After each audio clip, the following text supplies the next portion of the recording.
Rohingya refugees who return to Myanmar from Bangladesh following a repatriation agreement will initially live in temporary shelters or camps, Dhaka said Saturday, a day after the UN raised concern for their safety when they go back. The United Nations says more than 620,000 Rohingya have fled to Bangladesh since August and now live in squalor in the world's largest refugee camp after a military crackdown in Myanmar that the UN and Washington have said clearly constitutes ethnic cleansing. Bangladesh and Myanmar signed a repatriation agreement on Thursday which would pave the way for the return of the refugees at the earliest opportunity, according to the deal, which Dhaka released on Saturday. Primarily they will be kept at temporary shelters or arrangements for a limited time, Bangladesh Foreign Minister Mahmood Ali told reporters in the capital. The comments come after the UN refugee agency UNHCR on Friday raised concerns over the agreement, saying conditions to enable refugees to safely return to Rakhine State were not in place. Under the deal, Yangon will encourage those who had left Myanmar to return voluntarily and safely to their own households in Rakhine State or to a safe and secure place nearest to it. However, most of the Rohingya villages were burnt during the violence, Ali said, and refugees would have no choice but to live in temporary shelters there.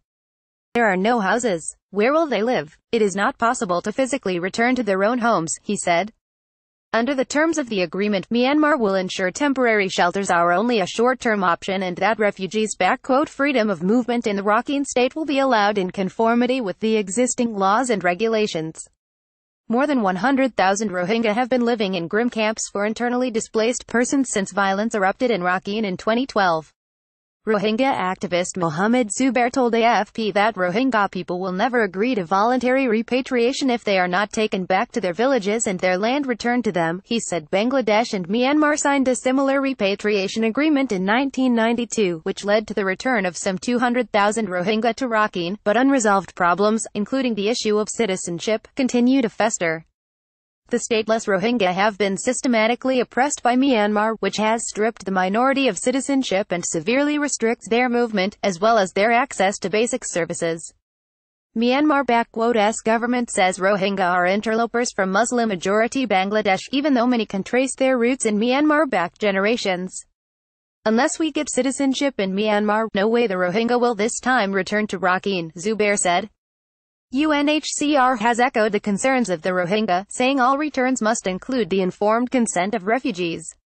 According to the agreement, some 700,000 Rohingyas who have fled to Bangladesh since October 2016 will be considered for repatriation. But that still leaves hundreds of thousands of Rohingya, some of whom fled Myanmar years or decades ago in Bangladesh. The repatriation of residents who crossed over to Bangladesh earlier will be considered separately on the conclusion of the present arrangement, the newly signed deal said. Impoverished and overcrowded Bangladesh has won international praise for allowing the refugees into the country, but has imposed restrictions on their movement, and said it does not want them to stay. The new agreement has already drawn criticism at home, with the main opposition party saying taking steps to repatriate Rohingyas without stopping repression and genocide in their homeland will be tantamount to pushing them to the hell.